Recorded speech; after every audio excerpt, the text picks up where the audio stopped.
សួស្តីបងៗឯនឹងមុខម្ហូបយើងគឺស្លប្រហើរតពាំងគ្រឿងផ្សំមានដូចជា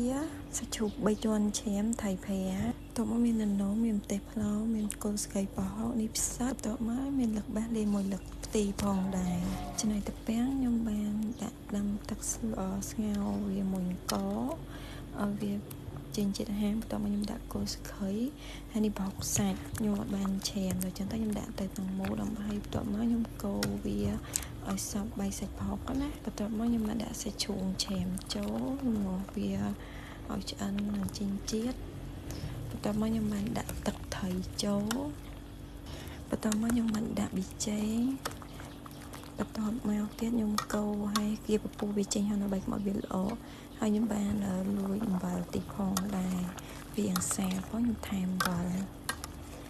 បន្ទាប់មកខ្ញុំកូរឲ្យសព្វហើយខ្ញុំបានដាក់សាច់ថៃប្រាចូលមូលហេតុដែលខ្ញុំដាក់សាច់ថៃប្រាក្រោយព្រោះអីអត់ចង់ឲ្យវាបែកសាច់ថយទេអញ្ចឹងទៅយើងស្លទៅមួយផ្លែទៅវាឆ្អិនហើយបន្ទាប់មកខ្ញុំបានដាក់ផ្សិតចូលហើយយើងធ្វើការកូរវាឲ្យសព្វហើយបងប្អូនស្លសំខាន់បំផុតកុំភ្លេចដួសពពុះចេញទៅទឹកស្លយើងវាអត់ល្អ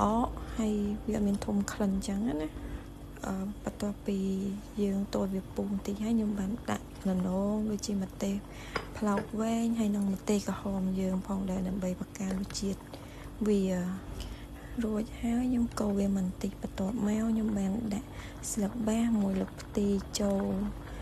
បើអ្នកចេះញ៉ាំស្អំអាចដាក់ស្អំចូលបានថ្ងៃនេះខ្ញុំដោទិញដែរតែវាអត់មានណោះបន្ទាប់មកខ្ញុំចាប់ផ្ដើមស្កត់វាទុកវាទៅមកពុះទៅជាការស្រេចអញ្ចឹងមុខម្ហូបយើងឯណាស្រួល